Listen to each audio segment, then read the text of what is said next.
120টি দেশের সংবিধান পর্যালোচনা ও রাজনৈতিক দলসহ বিভিন্ন মহলের প্রস্তাবের ভিত্তিতে প্রস্তুত করা হয়েছে সংবিধান সংস্কার প্রস্তাবনা।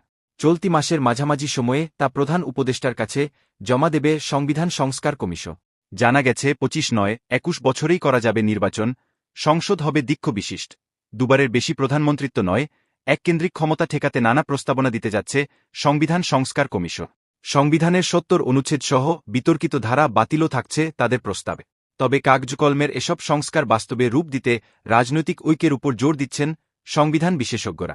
স্বাধীনতার পর থেকে ক্ষমতাকে কুক্ষিগত করতে বারবার সংবিধানকে কাটাছেঁড়া করেছে বিভিন্ন সরকার।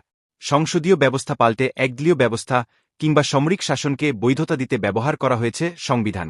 সবশেষ 16 বছরে শেখ হাসিনা সরকার স্বৈরতন্ত্র টিকিয়ে রাখতে পঞ্চদশ সংশোধনীসহ বেশ কয়েকবার সংবিধানে আনে পরিবর্তন। সব মিলিয়ে 72 এর সংবিধানে প্রয়োজনে 17 বার পরিবর্তন আনা হয়েছে। গত 5 আগস্ট ছাত্র জনতার রক্তক্ষয়ী অভ্যুত্থানে শেখ হাসিনা পালানোর পর দাবি ওঠে সংবিধান পরিবর্তনে। সেই ক্ষেত্রে পুনর্লিখন নাকি সংস্কার, তা নিয়ে মতভেদ দেখা যায় বিভিন্ন মহল। 6 অক্টোবর গঠন করা হয় সংবিধান সংস্কার কমিশন। 3 মাসে বিভিন্ন রাজনৈতিক দল এবং নাগরিকদের মতামত নিয়েছেন সদস্যরা। কমিশন প্রধান ড আলী রিয়াজ বলছেন, বিভিন্ন পক্ষের প্রস্তাবনা এবং 120টি দেশের সংবিধান পর্যালোচনা করে প্রস্তুত করা হয়েছে সংস্কার প্রস্তাবনা। পুনর্লিখন না হলেও কার্যকর সংস্কারের মাধ্যমে জনাকাঙ্ক্ষা বাস্তবায়নের আশা তার। তিনি বলেন, গণতান্ত্রিক আকাঙ্ক্ষার প্রতিফলন ঘটাতে হবে, জবাবদিহির ব্যবস্থা করতে হবে। সেই লক্ষ্যকে সামনে রেখে অংশীজনদের একটা বড় অংশ কথা বলেছেন। তাদের আকাঙ্ক্ষা ও চিন্তাগুলোকে সমন্বয় করার চেষ্টা করছি। একনায়কতন্ত্র ঠেকাতে ক্ষমতার ভারসাম্য আনার লক্ষ্য কমিশনে।